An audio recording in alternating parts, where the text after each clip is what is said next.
60-70 миң го дейм. Элитада жашайт да алар. Уже квартира издегендин уже зарканып калгам да мен. Кожоюндар өздөрү жашаган жок деген маалыматтарды бергенде, А бирок на какой шишин аласыңар силер налогду? Эмне силер квартира алып берип койдуңар беле ошол кишиге? Демек дагы кымбаттайт экен квартиралар. Жашоосу орлогондон шаарга келген элдер эми кандай күнгө туш болот? Жакшы батир табыш негизи эле кыйын болуп атат. Бул оор болуп атат да, ижара абдан кымбат. 64 миң. 60-70 миң го дейм. Элитада жашайт да алар. 2 бөлмөлүү комнатага 20 миң төлөйбүз. Күйөөм экөөбүз жашайбыз. Бир эле бөлмөлүү. Айына 40 миң сом төлөйбүз. Жана элитка квартира жаңы чыгып аткандар 40-45тен төлөйбүз дегендер бар да, 35тен төлөгөндөр бар, 30. Минималий 20 деп угуп атам Бишкекте. Украинада ся болбазыр 6 миң, 8 миң, благоустроение 10 миң, 15 миң. Коя жок ошол. 20 миң квартирага төлөйм, бирок 5 комната. Чекит медиа Бишкектеги ижарага берилген батирлердин бааларын талдап көрдү. Бул батир шаардын четинде жайгашканына карабастан ижара акысы үчүн 45 миң сурап жатат. Мындан тышкары бул батирдин коммуналдык кызматтарын, салыгын кошкондо баасы бир топ жогорулайт. Шаардын борборунда жайгашкан бир бөлмөлүү батирдин ижара акысы азыркы учурда 24 миң сомдон 70 миң сомго чейин, 2 бөлмөлүү 45 миң сомдон 131 миң сомго чейин, ал эми 3 бөлмөлүүнүн баасы 70 миң сомдон башталат. Соңку жылдары Бишкекте кыймылсыз мүлктүн баасынын тынымсыз өсүшү ижара акынын дагы көтөрүлүүсүнө себеп болууда.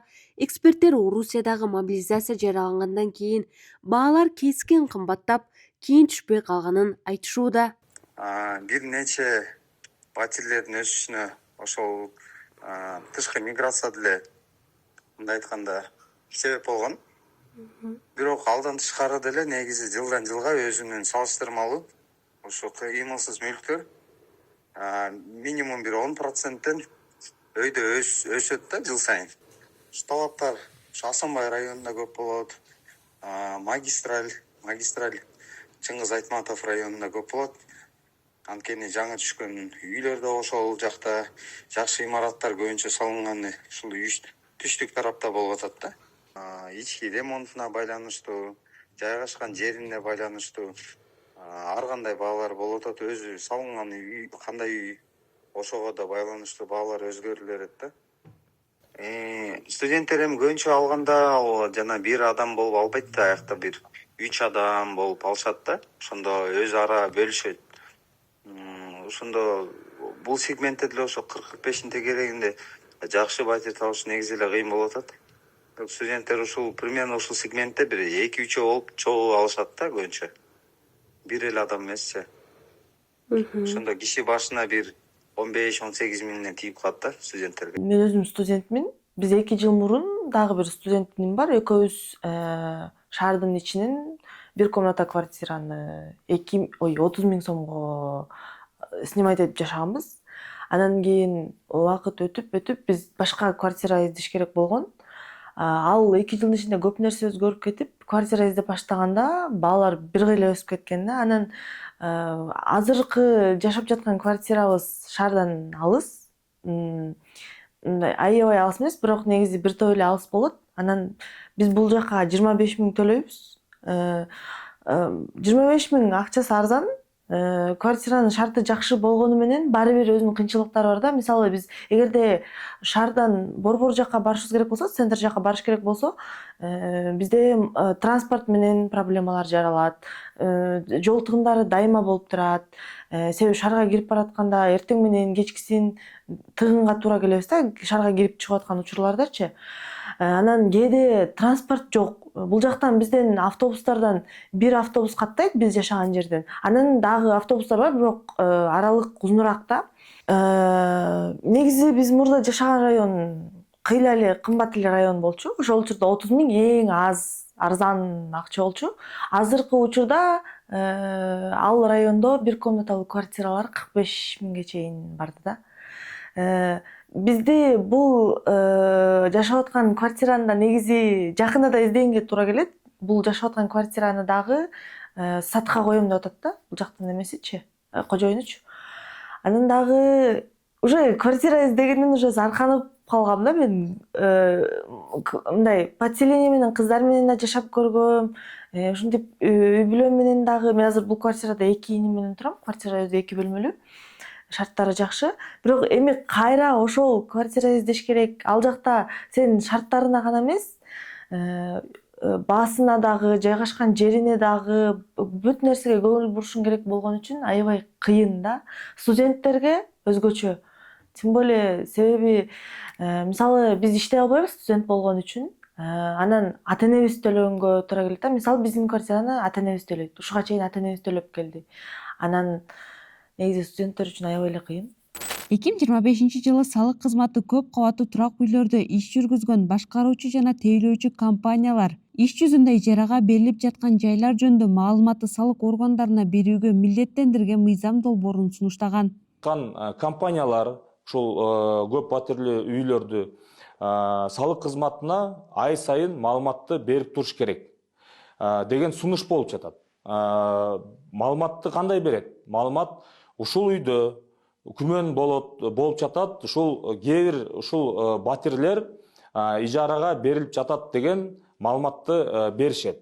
Кожоюндар өздөрү жашаган жок деген маалыматтарды бергенде биз ошол батирлерди текшерип, кожоюндар менен сүйлөшүп, чын эле ким жашап жатат, кандай шарттар менен жашап жатат, эгер ижарага берилип жатат деген анык болсо, анда жакшынакай салык кызматынан каттоодон өтүп, салыктарды төлөш керек деген жумуш кылалы деген сунуш болуп жатат. Бул демилге социалдык тармактын колдонуучулары тарабынан сынга алынган. Квартира акысындагы карагыланда квартирада турган студент байкуштарды эки тараптан тең кысат экенсиңер да эми. Демек дагы кымбаттайт экен квартиралар. Жашоосу орлогондон шаарга келген элдер эми кандай күнгө туш болот? Квартиранын тили кыйналат, кожоюндун башы оорубайт туугандар. Ижараны да салыкты да баягы эле ижарада отурган төлөп калат. Эч убакыт үйдүн ээси жөн жерден төлөбөйт. Үй алганга жардам берсе жакшы болот, ижарачылар жоголуп эле кетет. Эч ким жыргал жашоодон ижарада отурбайт.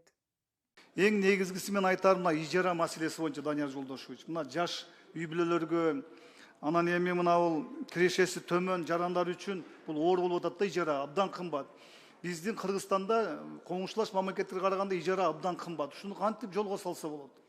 Сүймек Абдуллаевич, бул боюнча дагы биздин өзүбүздүн азыр ГИКтин алдында программабыз бар. Ислам принциптери менен ошол үйлөрдү куруп, андан кийин ошону ижарадан алып, андан кийин өзүнүн менчигине өтүп кеткен ыкмалар бар. Өзүңүздөр билгендей ошол келишимди парламенттен ратификация кылганда, ошо комитеттерде да чоң талкуулап аткан ошол ислам принциптери менен кандай болот деп. Ошо как раз жана сиз айткан маселе ижара аркылуу жеңилдетилген жанагы мүмкүнчүлүктөр менен ошол үйлүү жана ижарага алууга да мүмкүнчүлүктөр пайда болот. Мамлекеттик органдар ижарага берилген батирлерге рейд жүргүзүп жатканын социалдык тармактарда жарыяланган видеолордон көрүүгө болот. Ижарага берген үйлөрдүн ээсине ошол салык органдарынан, салык кызматынан ушул тиешелүү актылар түзүлүп, протоколдор түзүлүп, мамлекетке салык төлөш керек.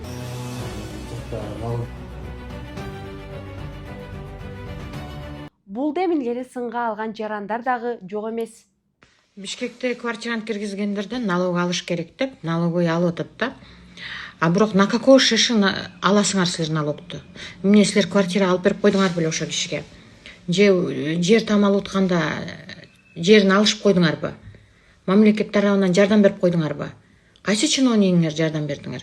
Тишинин кирин соруп, Москвада ден соолугунан ажырап, кээ бирөөлөр үй бүлөсү менен ажырашып кетип атат, үй ала албай. Бишкекте батир издегендер айрым учурда шоундардын дагы торуна түшүп калууда. Чегитмеде буга чейин Лалафо, Instagram жана TikTok платформаларынан 40га жакын түрдүү пабликтерди изилдеп, шоундуктун бир нече түрүн аныктаган. Бишкектеги жарнамага чыккан батирлердин сүрөттөрүн карап атасыз дейли. Алардын арасында такыр эле чындыкка дал келбегендер да бар. Мисалы, бул Freedom KGZ баракчасына жарыяланган жарнама. Анда батир Бишкектин 5-кичи районунда жайгашканы айтылат. Баасы 25 000 сом деп көрсөтүлгөн. Биз бул сүрөттөрдү текшердик. Чынында бул батирлер Бишкекте эмес, Ташкентте ижарага берилери тууралуу жарнамалар чыккан. Соц тармактарда кимдир бирөө өзүн батир ээси катары көрсөтүп, жарнама жайгаштырат. Бирок чынында бул турак жай таптакыр эле ижарага берилбеши мүмкүн. Бул ижара базарындагы алдоонун эң көп кезиккен түрү. Батир издөөдө шылуундардан сак болуңуз, чекитмеде катталып чындыкты билиңиз. Ижара баалары тууралуу кандай ойдосуз? Комментарий калтырыңыз. Сиздер менен мен Айзат болдум. Көрүшкөнчө.